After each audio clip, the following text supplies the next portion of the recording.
అయితే తీసుకున్నాను. దానిలో జ్యూస్ ఎలా పట్టుకోవాలి ఏంటి అని చెప్పేసి, దానిలో జ్యూస్ చేసుకుంటే ఎలా వస్తుంది అని చెప్పేసి నేనైతే తీసాను చూడండి.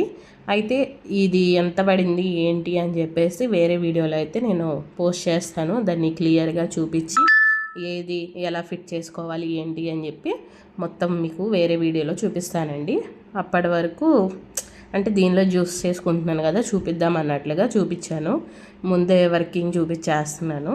చూసారు కదా, ముక్కలు అనేవి అంత పెద్దగా కట్ చేసుకుంటున్నాము. నార్మల్ మిక్సీలో అయితే ఇబ్బంది అయిపోతుందని చెప్పేసి నేను ఇదైతే బుక్ చేయించుకున్నాను మా వారితో. ఎందుకంటే బీట్రూట్ జ్యూస్ డైలీ తాగుతున్నానండి నేను. అంతకుముందు కొంచెం ఒక బ్లడ్ తగ్గినట్టు అనిపించింది అనమాట. అప్పటి నుంచి 2 months నుంచి స్టార్ట్ చేశాను ఇదైతే. ఇక రీసెంట్గా అయితే నేను దీన్ని తీసుకొని కూడా ఒక 1 week అవుతుందనమాట. చాలా బాగా వర్క్ అవుతుందండి. ఇది క్లీనింగ్ కూడా చాలా ఈజీగా చేసుకోవచ్చు. అయితే ఆ పిట్టు మొత్తము పక్కన డస్ట్బిన్లోకి అయితే వెళ్తుంది, అది కూడా చూపిస్తాను. ఇదంతా ఫ్రెష్ జ్యూస్ అనమాట. చుక్క వాటర్ కూడా వేయలేదు నేను. ఫ్రెష్గా ఉన్న కాయలు పెట్టాను, చాలా బాగా వచ్చింది. అలా ఫ్రెష్గా ఉన్న జ్యూస్ ఒక గ్లాస్ తాగితే సరిపోతుంది.